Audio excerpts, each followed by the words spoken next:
Yes, that is right. Welcome everybody on into the Saturday Night Network for a very special series of podcasts we are producing for you this year on the SNN. My name is John Schneider from the Saturday Night Network. So excited to be here to kick off and launch our podcast series where we will be going back 20 years to season 31, 2005, 2006, to talk about everything we saw from that season of the show. And joining me for this adventure is Sammy K. Sammy, how are you? John, I'm doing well. When you presented this idea to me a couple months ago, I was very excited to go back to my roots and really, revisit some of these episodes of SNL that are truly the things that got me into the show. And if it wasn't for sort of what happened in this season, I definitely wouldn't be podcasting, 5 years here on the SNN. So I'm super excited to kind of go back and dive into all this. Same here. I don't think we would be sitting here today, me as well, if it wasn't for everything that went on during this era. As Seth Meyers refers to it, ungolden era. I call it the third golden era, but it's the era in which I fell in love with Saturday Night Live. I know everyone, and we have so many listeners from all different ages and backgrounds, has their own time when SNL was perfect to them. This is my sixth year going to be, and I've been doing this with Sammy from the beginning, but our sixth year going into podcasting about SNL. And I'm sort of like, this one maybe just for me. We've done a lot of things. Like, we've talked about a lot of things, a lot of episodes, some of them amazing, some of them not so great. I've done a lot of topics that I'm like, oh, maybe people would like this, whatever. Like, I was like, you know what? I really want to do this. So that's why we're doing it, because we just really want to. And we're doing this exclusively for our patrons. So we have a group of podcast supporters that have been supporting us for years. Patreon.com/the SNL Network. You can go over to Patreon to support us and everything we do here on the show. It really does help us keep going and do all of the projects we have here, including Everything You Need to Know series, a lot of the other podcasts that we do, to be able to manage the entire network. It's truly helpful, and I'm so thankful to all of the patrons who have supported us.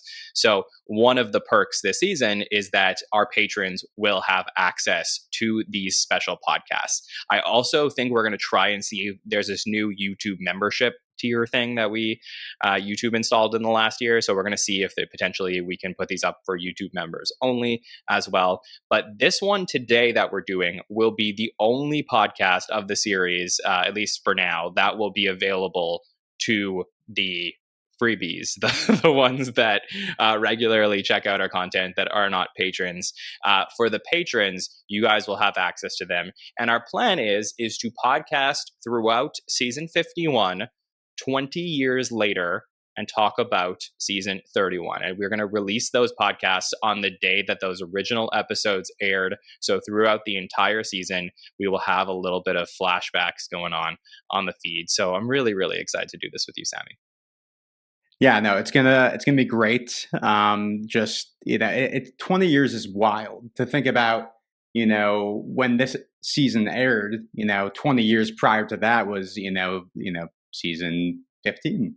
Or no, sorry, season 11. 10 or season 11. Sorry, I can't do math. Great start, I was thinking years and stuff like that. No, yeah. So just the amount of time that's passed, just like a completely different era, and just to sort of see where we were, as far as the landscape of comedy and everything like that. And it's funny to think about sort of the conversations that are going on in the SNL fan community now that, we're still going on back then. And, just the way we all consume the show is different. Now we listen to podcasts instead of being on message boards. And, our friend Matt was able to do a lot of research and pull from old message boards and things like that. And just to see the way that people used to talk about the show, a lot has changed, but things are still the same.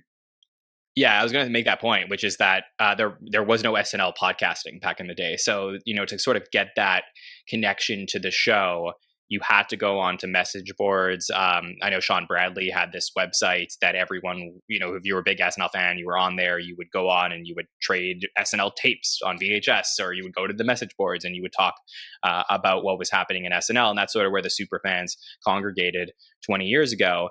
And now it's a lot easier to, get fully invested in the show because the access has been so much stronger in 2025 than it was in 2005. But there was still a lot of information out there about what people thought of Saturday Night Live at the time. And thanks to Matt, our producer for this podcast series and one of our great marketing producers at the SNN, who is able to get us a bunch of information to talk through everyone's thoughts at the time. So it's not just going to be a sketch by sketch recap, but we're going to talk about the macro of each episode and how these episodes are remembered. I'll also say, Sammy, I think that this is going to be maybe the most personal podcast series that we've ever done here at the SNN. I fell in love with the show during this era, as I said, but I also have very strong memories of going and watching these episodes with my friends. I talk about this a lot throughout our current coverage, but I just have these memories of going with my friends on Saturday nights and being like, what are we going to do tonight? Who are we going to hang out with? Where are we going to watch SNL? Like, what's going to happen and who's going to be there? And as SNL grew in its popularity in this era, so did the amount of people in my high school grade that were watching it and talking about it. So I'll go through some of those memories. And the crazy thing for me is that, so in September of 2005, I was 12 years old and I live in Canada. So for me, I don't have middle school. I have elementary school and high school. And that jump from elementary to high school, it's like pretty steep. Like you're really like sort of like that's where you're going into your awkward phase and trying to figure out who you are. And season 31 for me, though it's a new era at SNL, it's like a new era of John Schneider too, because this I started high school. So the entire 5 years, and I have 5 years of high school where I'm at, season 31 through 35 are my 5 high school years. And I just find that like so fascinating when I rewatch these episodes to just think of all these memories flooding back. And I'm really excited to share them with all of you. Sammy, how does this time in SNL relate to your life?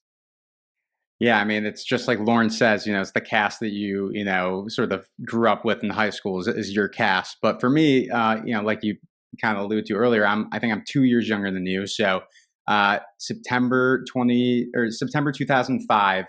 I'm 9, about to turn 10. My birthday is on September 23rd. So I guess it'll be a day after this podcast airs. It's my birthday. Be turning 30. Thank you. Crazy. But yeah, so this cast is for me, this is what SNL was. I had never, and I don't think I was watching SNL when I was 9. It was, a couple years later is when I sort of really started to watch the show every week and watch with friends. But this is the era where there's so many SNL reruns on like E and VH1 and stuff like that. So I feel like this era especially was like so over indexed at the time because it was sort of like the more recent stuff. And especially with those channels being so pop culture focused and these seasons being very pop culture focused, those are the seasons that were airing a lot. And it was for me the sort of starting of the digital shorts and the Lonely Island joining the show. Obviously, this is Andy Samberg's first season as a cast member, and Yorma and Akiva joined as writers as well. And the way that people talk about Lazy Sunday, like that truly was sort of how I got into the show, like being a 10-year-old kid and being in our friend's computer room and going on YouTube and not knowing what this website is, and like Lazy Sunday was absolutely something that sort of unlocked the SNL fandom in me. And so I can't quite place exactly when the first time I watched it was or whatever, but this is truly this is stage one of my SNL fandom, and it would only grow for years and years as that in golden era cast sort of molds together. Yeah, that makes sense. And, obviously, if you guys like this, we'll continue on the next few years and go through some of these other years of the third golden era. And we'll get to the point where Sammy is having all those memories of episodes to episodes the way I was. But, it's great that we have that shared connection. over this era. And we may have some guests from the SNN universe join us along the way. I was also thinking maybe I'll bring in some friends that I have from high school that I'm still friends with, that like maybe we'll have some memories of these episodes, and they're not like traditional podcasters and haven't been on the podcast network. But yeah, it's always like fun to get that perspective as well. So I think we're gonna have a lot of fun here. So I just wanted to set the table for this podcast series. Like I said, this podcast will stay available to you if you find this, partway through 51 and you want to go back. Of course, the podcasts that are coming up will be available either on Patreon or hopefully on YouTube for members as well. And Sammy and I are going to try and figure out how to get that going during the week here. So let's contextualize where we are in SNL. In 2005, of course, I'm watching Saturday Night Live. I have no idea about like what's going on in the SNL universe for the previous 30 years, but we are coming off what sounds like a extremely important moment for Saturday Night Live, celebrating 30 years on the air. However, it wasn't really. SNL sort of in a weird place coming out of season 30. So season 30 is notoriously one of the less liked seasons, if I'm trying to spin that positively, in SNL history. It's a season that focuses a lot on the 2004 US election to start. And you may be saying, okay, 2004 election, Bush, Kerry, do I remember any of those sketches? Like, probably not, because they're not that popular. It's a season where Seth Meyers is playing John Kerry. Like, that's probably the memory that most people take into account. You see some cast members that have been there for a while that you're starting to wonder, like, hey, are they going to leave the show? When are we going to get some fresh blood in here? And Tina Fey is the major voice of Saturday Night Live at the time. So this is pre-30 Rock. Tina got the Weekend Update anchor desk alongside Jimmy Fallon in season 26. Then Jimmy's going to leave the show at the end of 29. Tina and Amy are going to co-anchor Weekend Update in season 30. And Tina, being the head writer and on Weekend Update, is the main voice of the show, Sammy.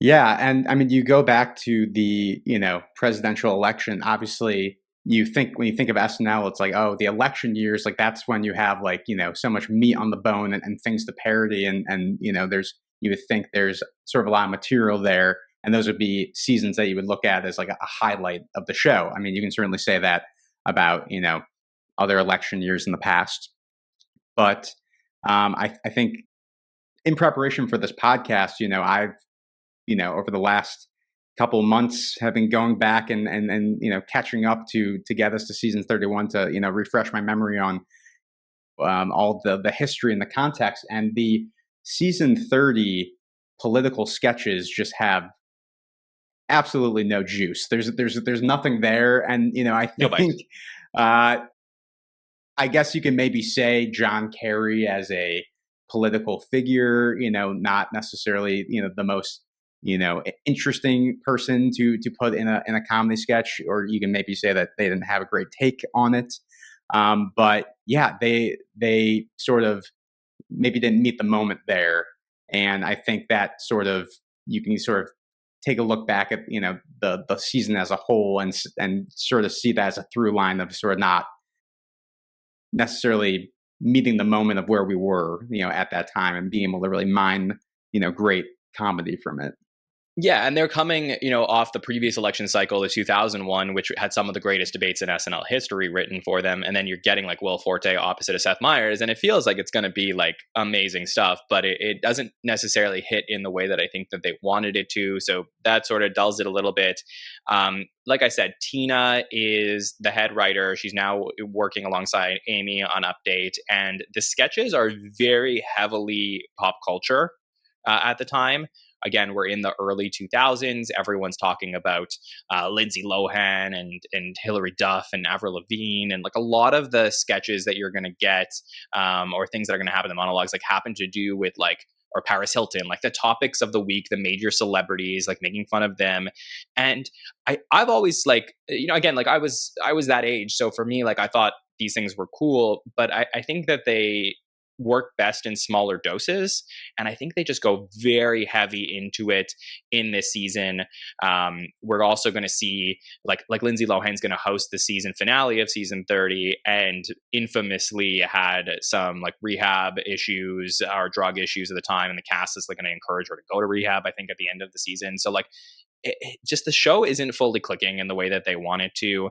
They were also going to have this like very famous Ashley Simpson incident at the beginning of season 30. It's just like, I would say it's a little bit of a dumpster fire where we are seeing the residue of post Will Ferrell leaving the show at the end of 27, and they haven't found like a new star.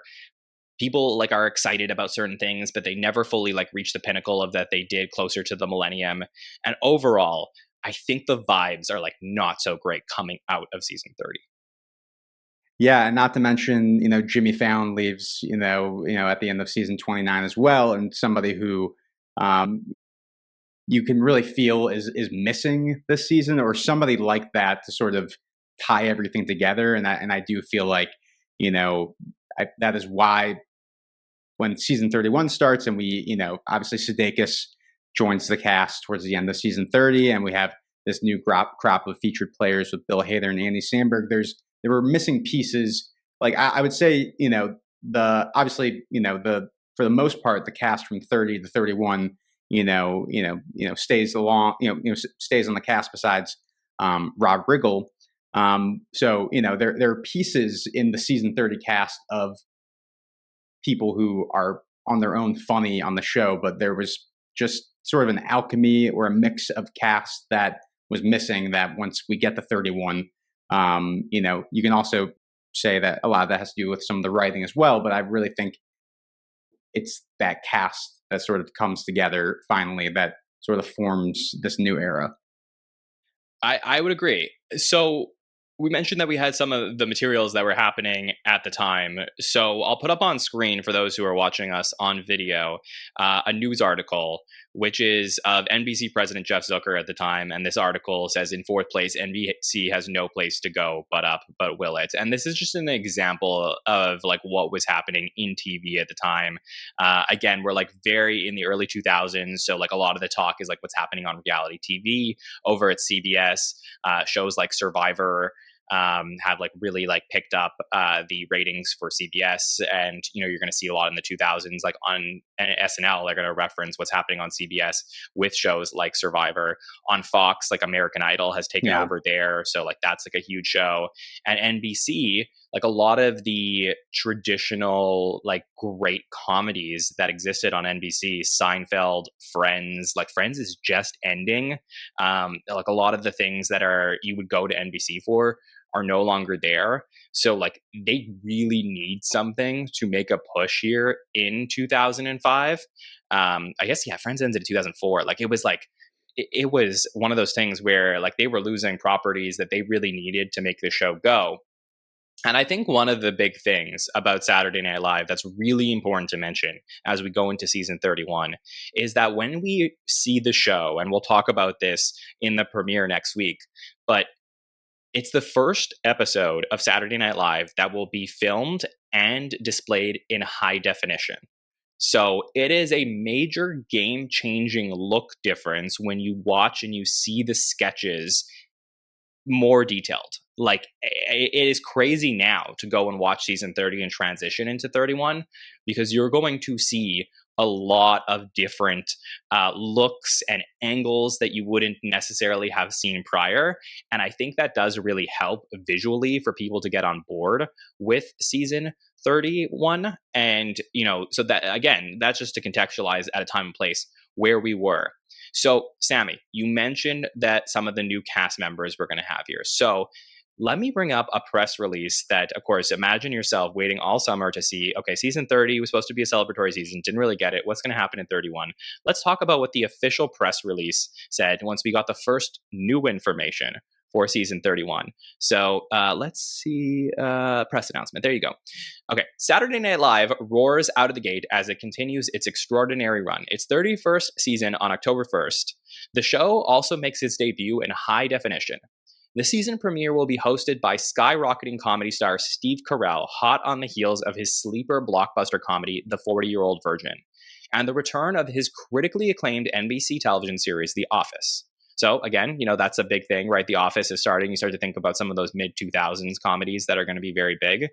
Outspoken and award-winning hip-hop artist Kanye West, that's an understatement, will join Carell as musical guest. We will definitely talk about what was happening with Kanye at the time next week when we do our show. Prior to Virgin, Carell's meteoric cinematic rise began with breakout performances opposite Will Ferrell in Anchorman: The Legend of Ron Burgundy, Jim Carrey's Bruce Almighty. On television, Carell is well known as a regular correspondent on the award-winning The Daily Show and is currently starring in the NBC American adaptation of The Office. Also making his SNL debut is Kanye West, so there's just more details here. Kanye will perform his sophomore release, Late Registration, which is debuted at #1 on the Billboard chart. And he's been hailed as the smartest man in pop music on a recent cover of Time magazine. The follow-up to the triple platinum, The College Dropout, Late Registration, has been praised as an undeniable triumph by Rolling Stone magazine. So that's the press release. That's like the first bit of information of what we can expect to start season 31. So before we get into the cast members, let's talk about the initial hype about this season. Place ourselves back 20 years ago. How are you feeling about this press release? Yeah, I mean, it's just so funny to look at like that newspaper cutout, which I know it's because it's scanned, but it feels like it's from like 80 years ago. And then they're talking about, oh, this new thing called high definition. Like we were growing up during this time, and now I feel really, really old reading that. But yeah, I mean everything with like making high definition a big deal is just funny to me. I do wonder. I mean, you just make a good point about how people are going to be watching SNL from a new light, and I do wonder if people at the time were excited about that, or maybe tuning in again because of that. Like, imagine if they had made that change the season prior, and what they see is season 30.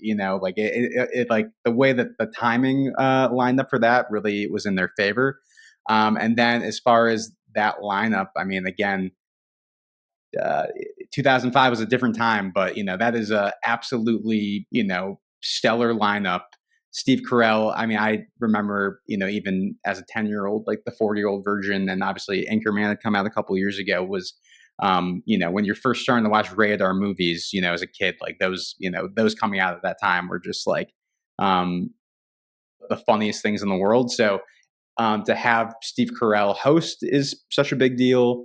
And also, this is after The Office is, just had their first season, which honestly was kind of a bit of a, I don't know if disappointment is the right word, but people always say, The Office really, starts off on a bit of a, starts off a little rough, and then season 2 is when it really, becomes what it is. So, to have him host the premiere is a big deal. And then, yeah, outspoken in 2005 and outspoken these days. But yeah, Kanye being, the musical guest too is that's you can't argue with that being a solid lineup. Yeah, so we're coming off, like you said, like that 6 episodes of The Office, where a little interesting. But we'll talk about that a lot next week. I just wanted to talk about the headliners briefly because we won't do too much on them since we're going to be talking about them more next week, coming into each and every episode. And at the end of this podcast today, I will put up the entire lineup for the season. So we'll talk about some episodes we're excited to get into. But really, the focus of the season is like or the off season prior to the season is like, what are they going to do with this cast? I think a lot of people felt like there needed to be some change. I want to play a clip for you guys. This is from a very recent podcast that Will Forte did on Good Hang with Amy Poehler, where he talked a little bit about him actually almost not coming back for season 31, and how most of the cast was very much in limbo coming into the season. So I'll just run through who was there in season 30 prior to this offseason. So the repertory players in the season 30 were Fred Armisen, Rachel Dratch, Tina Fey, Will Forte, Daryl Hammond, Seth Meyers, Chris Parnell, Amy Poehler, Maya Rudolph, Horatio Sands. And then the feature players were Finesse Mitchell, Rob Riggle, Keenan Thompson, and then Jason Sudeikis, who will have joined the show towards the end of the season. So we'll put a pin in that for a second because I'll talk about that shortly. But here's a clip from Will Forte talking to Amy Poehler. I feel you the same way. Like, it didn't take me until later on where I started to feel relaxed. But when you started to feel relaxed, like I feel like all of your Oh, ooh, but well, the story that led to kind of relaxing is it was after the third. Sorry to cut you no, off. please. But I think this was after my third season there. So Will Forte joins the show, obviously season 28. So now this is after his third season he's talking. Or it might have been after the second season. There was this big period where they were like, rightly saying something's a little off with this show. Let's figure it out. Put a bunch of us on hold. I think you might have been one of the only people who wasn't put on hold for like, they just like picked you up, but like 10 of us, just a bunch of us had our, there's a, also, he mentions Amy not being put on hold. It's important to note that Amy came in, and the same season she was a feature player. She was upped to repertory player. So Amy was one of the stars of Saturday Night Live at the time, and totally helped like some really bad episodes, made them good. For people who don't know, there's a time in like July where they are contractually obligated to tell you if you're getting picked up for the next season. And then sometimes they will make a request to have 3 extra weeks. And they did that with a bunch of people. And that's always scary. And then I got to the end of that 3 weeks. A lot of people had gotten picked up and they asked for... So basically, I'll stop it there because essentially he's going to talk about how they asked for more time after that. And it is one of those things that we do see even happen till today, but especially between 30 and 31, I think everything was on the table. I don't think anybody was safe, maybe except for Amy, obviously Tina. But those two were pretty set, and then everyone else is was not really confirmed to come back for a long time. I think when I look through some of the clips or the links that Matt sent us, Sammy, like even Chris Parnell, I think was one that on the message boards people thought was going to be fired. Yeah, no, I saw that too, and I found it interesting that the fan community at the time was like, Chris Parnell needs to go. Like, just like to see how over time sort of opinions on certain things change, and we look at things a different way. Because I think, Chris Parnell is, one of the best sort of, utility players.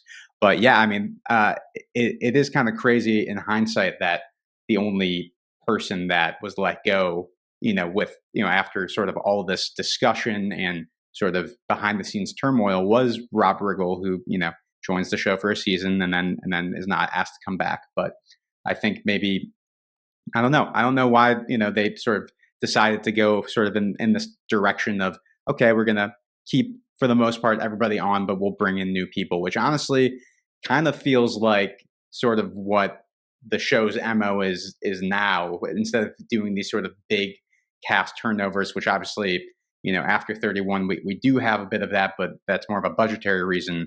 It feels like now, that's sort of the playbook is you keep people on and, bring in the new people and don't do these sort of dramatic overhauls if you can help it. Yeah, it feels like more of a modern thing that they did in this season where they actually don't do the complete overhaul.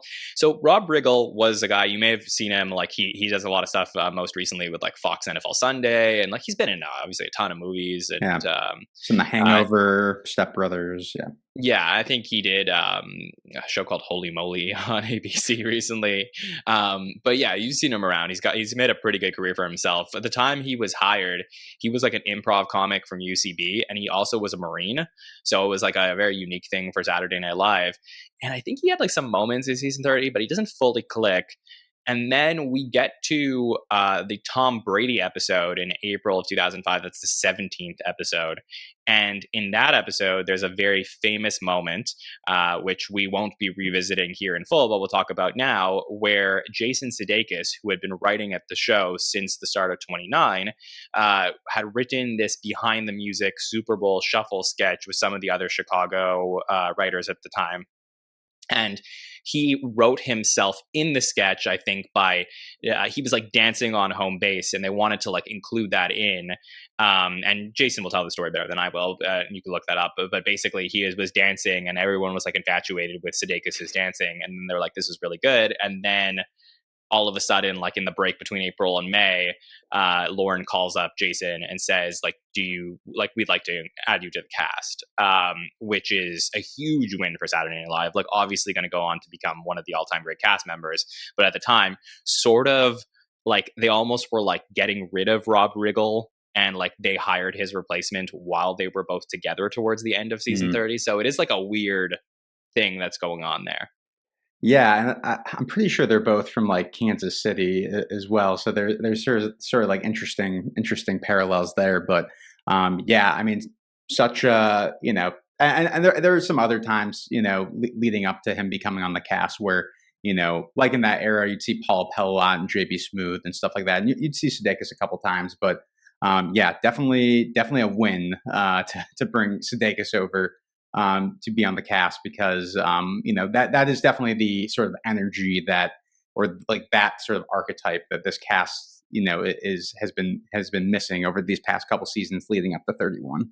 Yeah, I think they were always looking for like sort of a Will Ferrell replacement, and I don't think it's a 1-for-1 with Sudeikis, but I think he had some of the qualities that they had been missing with Will, who could perfectly like anchor a sketch and be a straight man in a sketch, and father, like a dad type, a husband type, and I think that Jason played that was a little bit more of a natural than Riggle. The other thing that's happening in season 30, which is something like a story that came out many years later, but behind the scenes, Megan Mullally, who was on Will and Grace at the time, was recommending somebody to the cast to audition. And they brought somebody in during the Topher Grace episode of Saturday Night Live, January 15, 2005. That's the 9th episode, the first episode of 2005, where if you're watching Topher Grace's monologue, you could see behind the seats, standing watching the monologue, is a very young Bill Hader, who had been at the show to see what it was like. He would then audition for the show and obviously get cast at the start of season 31. So we're going to see an announcement prior to season 31 with some new cast members. So here we go. This is from The Hollywood Reporter at the time. 2 new faces are joining Saturday Night Live when it kicks off its 31st season, October 1st. Bill Hader and Andy Samberg have been tapped as featured players on the late-night sketch comedy show from creator and executive producer Lorne Michaels. Hader, who comes to SNL via Second City Los Angeles, most recently used his improv skills as a field agent on MTV's celebrity prank show Punk'd. That's the Ashton Kutcher punk show.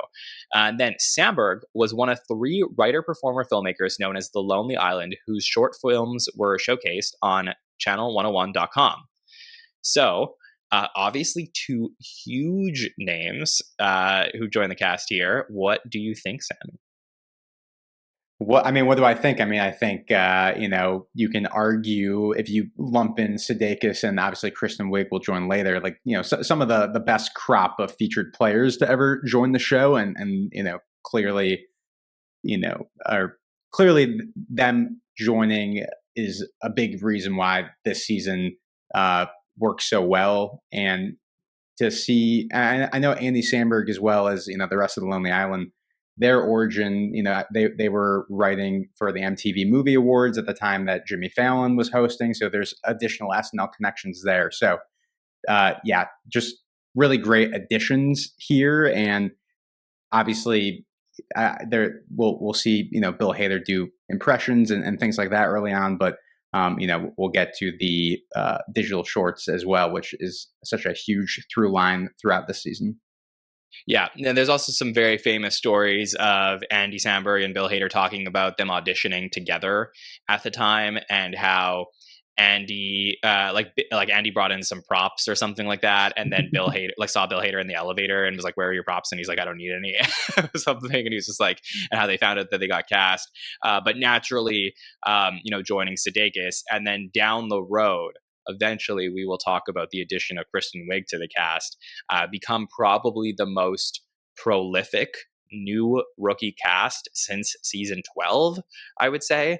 So it is very interesting. Obviously, there was a lot of other people who auditioned for the show. I think Mindy Kaling was one who auditioned at the time.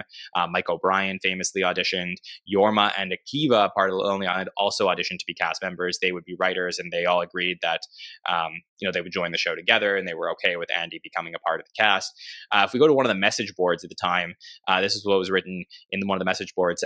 Andy and Bill will be among the new cast members, while Andy's comedy partners Yorma and Akiva will be hired as writers. Their website has some really funny stuff, lonelyisland.com. Sandberg, Tacone's, and Schaefer's videos can be watched here. They seem pretty funny. Hopefully they'll bring some fresh ideas to the show this year. They could use some.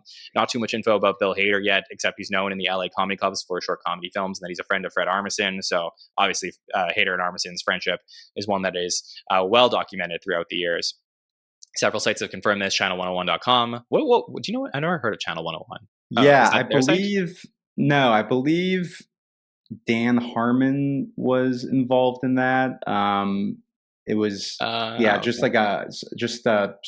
believe some sort of early internet network of sort of comedy videos, maybe like I don't know if calling it like an E-Bombs world is right, but something where there's a sort of collection of comedy sketches and things like that, and a lot of sort of prolific comedians from this era, I think, sort of got their start on Channel 101 videos.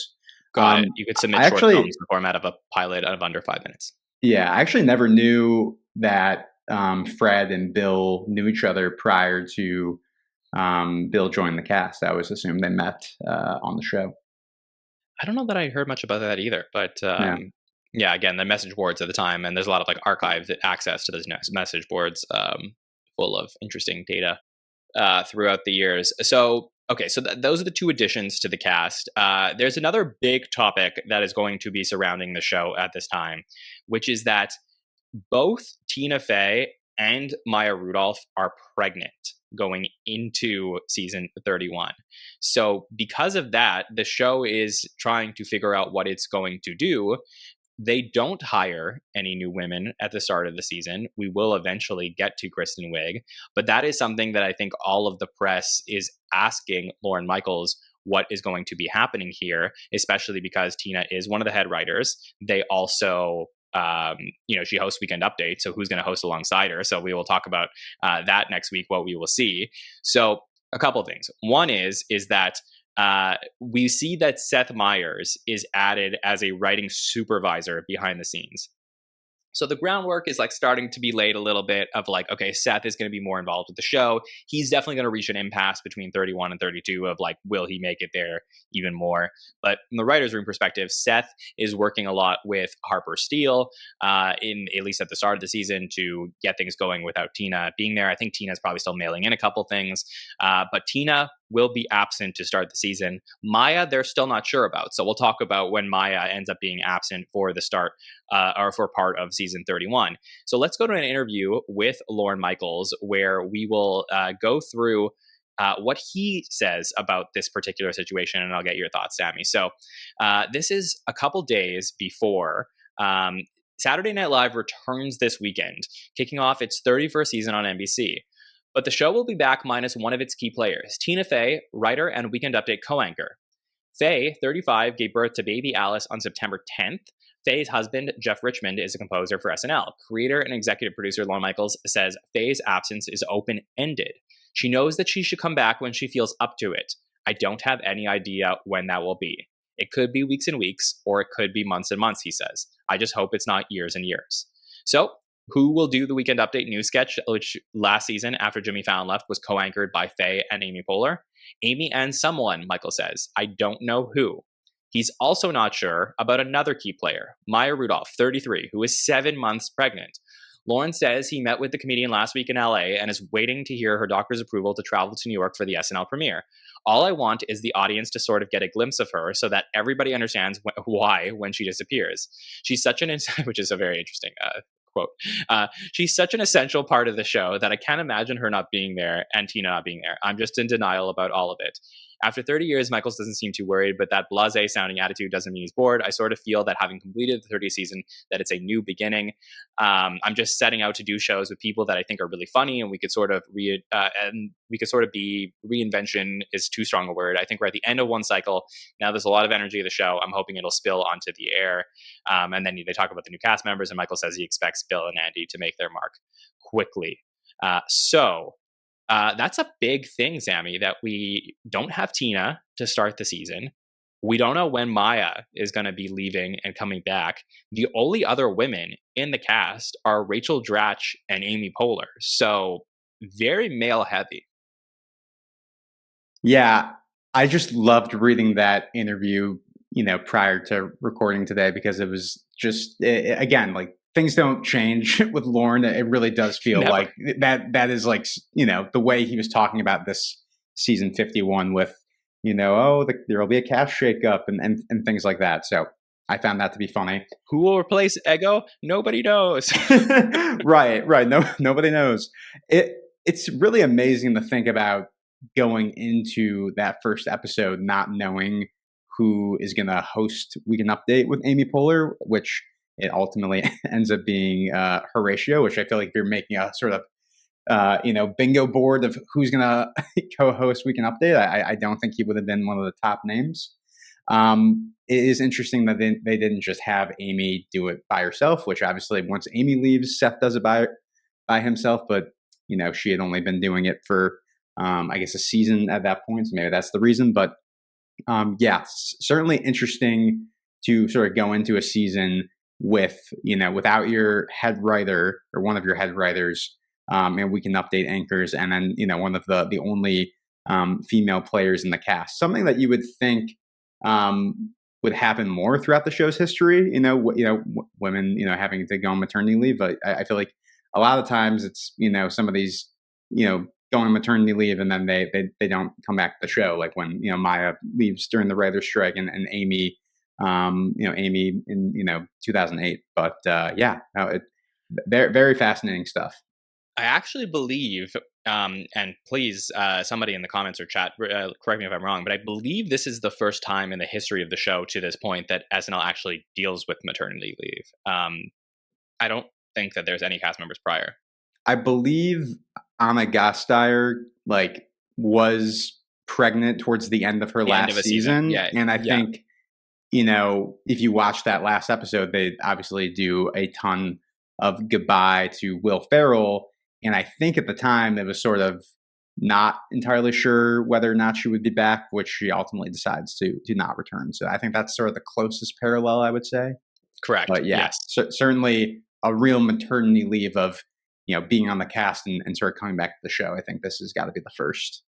Yeah. So just to summarize of all the things we talked about for the last half an hour, which is that SNL is coming off shaky ground coming out of the 30th season, going into the 31st season. Obviously, there's optimism for Bill and Andy and what they saw from Jason towards the end of the season.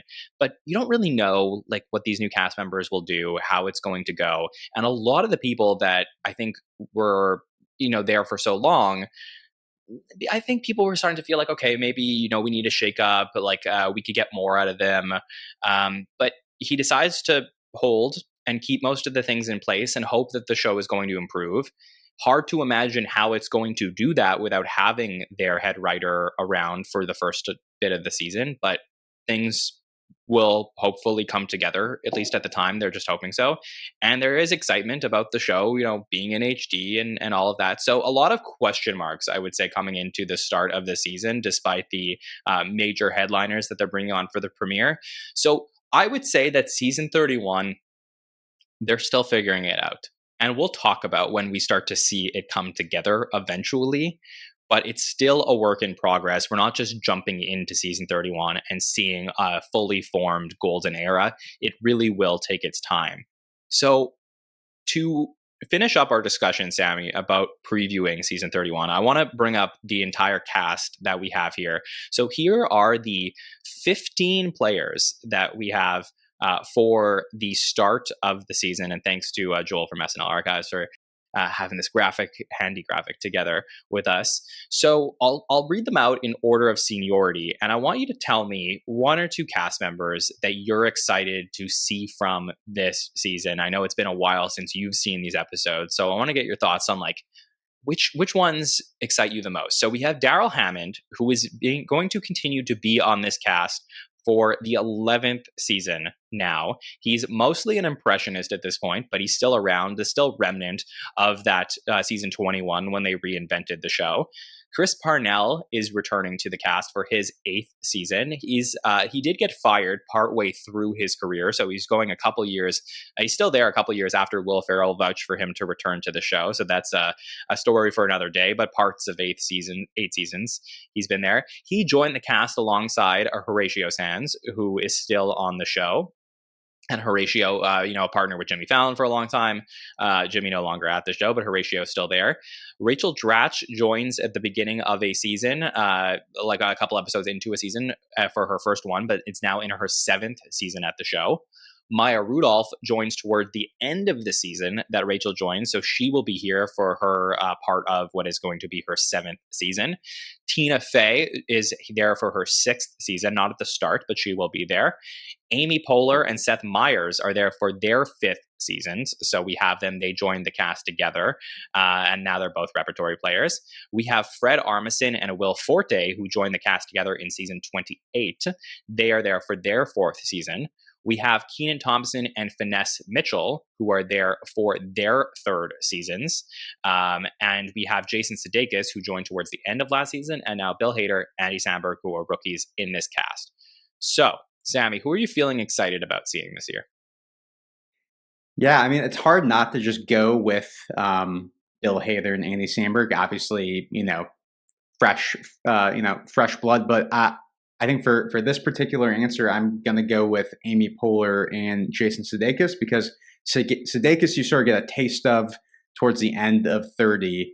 And, I find it very interesting when SNL brings in a cast member similar like Kate McKinnon. You bring them in, in April or May.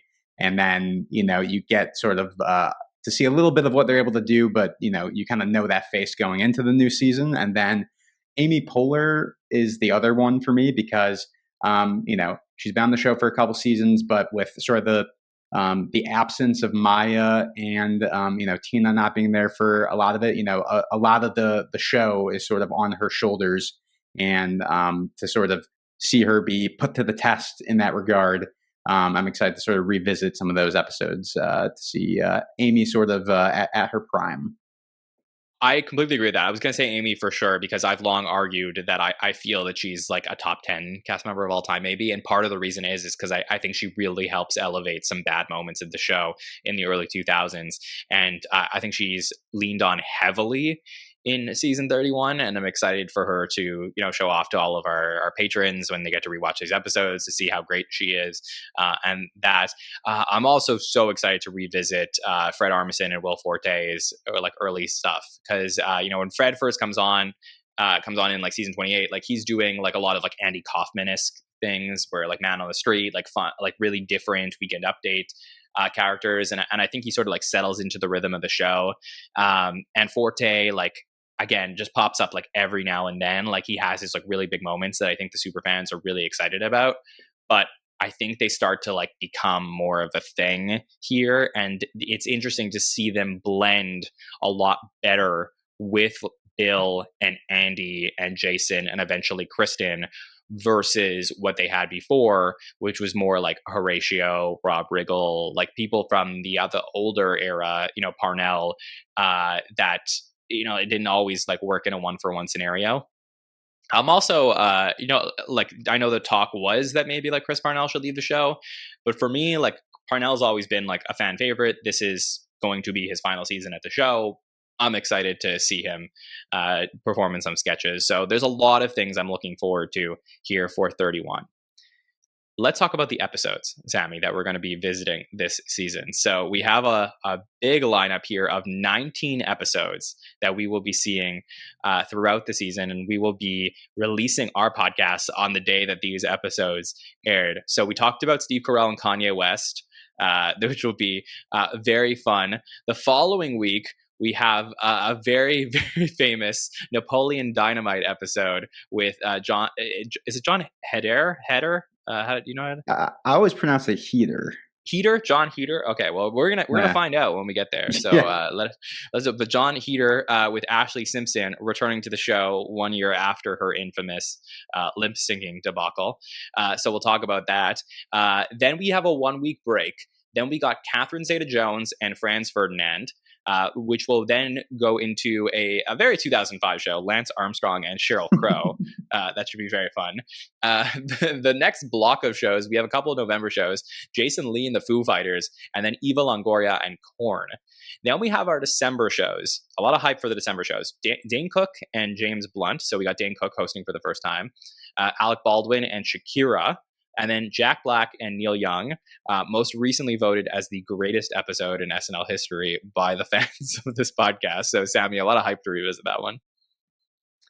Yeah, no, I mean, and obviously just returned to host in season 50, but that one is certainly a banger. Yeah, it's going to be exciting to revisit it. Then we got Scarlett Johansson's debut at Saturday Night Live with Death Cab for Cutie, a very famous episode. And of course, someone we did not talk about, but someone who is making their debut in the writer's room this season, of course, is Colin Jost. So we'll point out some sketches from Jost throughout the season. That is followed by Peter Sarsgaard with The Strokes in January. Our February episodes, well, we just got one of them because of the 2006 Olympics, but Steve Martin and Prince, a very hyped episode at the time, Sammy, for Steve finally returning to the show with music from Prince. That's one of those things where you see like the note cards on the corkboard and you just see Steve Martin Prince. Like that is, as far as headlining episodes go, that's quite a pair. Yeah, completely. Then our March episodes, we got Natalie Portman and Fall Out Boy and Matt Dillon and the Arctic Monkeys. April, we have it is Antonio Banderas and Mary J. Blige, followed by Lindsay Lohan coming back for her third season in a row with Pearl Jam. So I mentioned before some of the issues with Lindsay at the time. So we'll see how that does ultimately end up playing throughout this episode. That is followed by our final three in May, which will be Tom Hanks and the Red Hot Chili Peppers. So we got a season with Tom Hanks and Steve Martin, so that's exciting. Julia Louis-Dreyfus and Paul Simon, which we will talk about in May, is the first time in the history of the show that a former female cast member comes back to host the show. So JLD and Paul Simon. And then the season finale, Kevin Spacey and Nelly Furtado, which got referenced, I believe, in the SNL 50 during the Q&A by Fred Armisen. So we'll talk about that, of course. Any episodes you are excited to talk about this season? Oh, man. I mean, obviously the Jack Black, Neil Young one is, a classic. I'm excited to see the return of so many legends with Tom Hanks. I think this was like the first time. Is this the first time he had hosted in the 2000s, Tom Hanks, or he hosted? Yeah, I think it's the first time since '96 that he hosted. Yeah, so that's wild. Obviously, he cameoed a couple times. Yeah, this like every 10-year thing that people were talking about for a while because he's going to come back in 2016 as well. Right. So those two especially, and then I can't think of anything more 2005 than Dane Cook hosting. I mean, that was something very hyped up. He was like the biggest stand-up comedian at the time. So. And I remember liking that episode as well. Yeah, there's a lot of really exciting ones here. I don't want to do the podcast for any of these before we actually get there, but there's, just going through the list down here. Of course, there's a very famous sketch in the Jason Lee episode that we will talk about, one that has been replaced in reruns. That'll be exciting to get into. Scarlett Johansson's Cold Open, that's a very infamous one there that we'll talk about as well. The Steve Martin Prince episode, that one has a lot of really interesting sketches. There's a very famous also malfunction, I think, that happens in the Sarsgaard episode, the one before that. So that will be fun. I can't wait for the JLD episode, which is one that I was really hoping would make the countdown this season, but it is one of my favorite episodes ever. I think it definitely deserves to be in the top 50 all time. So there's a couple that are really good. Of course, the pinnacle is Jack Black and Neil Young, which will change the game, but we still have a long way to go before we get there, where we will talk about each of these episodes coming up. Okay, so that is the table that has been set for season 31. Sammy, we will be back next week to talk about Steve Carell hosting with music from Kanye West. I know we spoke about it a little bit with the press release and the headlines, but what are you most looking forward to talking about next week for this premiere? What am I most looking forward to? Again, I remember specifically, I believe in the first episode, we get to see Bill Hader and Andy Samberg, as the new guys at Update. So just to be able to see them join the cast, with Steve Carell, who's somebody who at the time one of my favorite actors and comedic actors, be headlining this season of SNL. And excited to watch it in HD. I've been leading up to this, watching a bunch of old episodes. And to be able to watch it in its fully high definition is gonna really mean a lot to me. Yeah, that's really true. It is very fulfilling to watch the series all the way through and then get to HD. It's very cool. I love the music performances from Kanye here. We'll talk about that next week and what we get to see. There's a special guest in music performances as well. Kanye also has a really infamous moment backstage with a former cast member in this episode that we will discuss and has been talked about a lot, especially going back to our finale of season 50. There was a lot of references to that sketch. So that will happen. And of course, we'll talk about the absence of Tina and how that looked and overall affected this episode, including also the additions of Bill Hader and Andy Samberg, who are introduced to us right away at the start of the season. So I hope you enjoyed our first podcast previewing season 31 and setting the table for you. Sammy, are you excited to embark on this adventure together? Absolutely. Very, very excited to go back. I mean, I'm sure as we go through this, there's going to be, sketches and episodes that I really have no memory of. So it'll be kind of, being able to watch these, with my freshly 30-year-old eyes, sort of, for, what will feel like the first time. But yeah, I'm excited to go through this with you, and, please join, the Patreon so you can, watch along with us, and, we can, chat all about these episodes. And as always, you guys can find me at @ThatSammyK on Twitter, Instagram, and TikTok. And, we're just very excited to get going on this season 31 watch along. I cannot wait. So yeah, like I said, Patreon, and then we're going to try and put these out for YouTube members. We'll add a membership tier to be able to watch these, and hopefully we'll figure that out by the time that we're back for next week. For everything else that's happening here on the channel, right now we are on our way towards season 51. So there's going to be like this weird thing happening in our brains where we're going to go back 20 years and then forward 20 years. But to talk about what's happening in modern times, right now we are releasing day-by-day preview podcasts for every single cast member coming up to season 51 to get your full fix on what to expect from each of them this season. So I'm catching up with a lot of our podcast personalities. In case you're new to our podcast, you get to know some of the personalities you'll hear from throughout our season. We also have 3 times a week we're going to be doing coverage of these modern day episodes. We have our hot take shows that come up every Saturday night at 1 a.m. after a new SNL episode. We have our Monday at 8 p.m. roundtables where we talk through the macro of each episode and some of our favorite sketches from the week, the ones that I think people will be talking about for years. And then Mike Murray hosts our By the Numbers show on Wednesday nights, where we will talk through all of the statistics from the week. So that's on Wednesdays for all of you. We also have our feedback shows for patrons. So there's other perks on our Patreon as well, including your ability to call in and talk about these new SNL episodes with us. Once a month, we get these, giant feedback shows where patrons sign up and talk to us.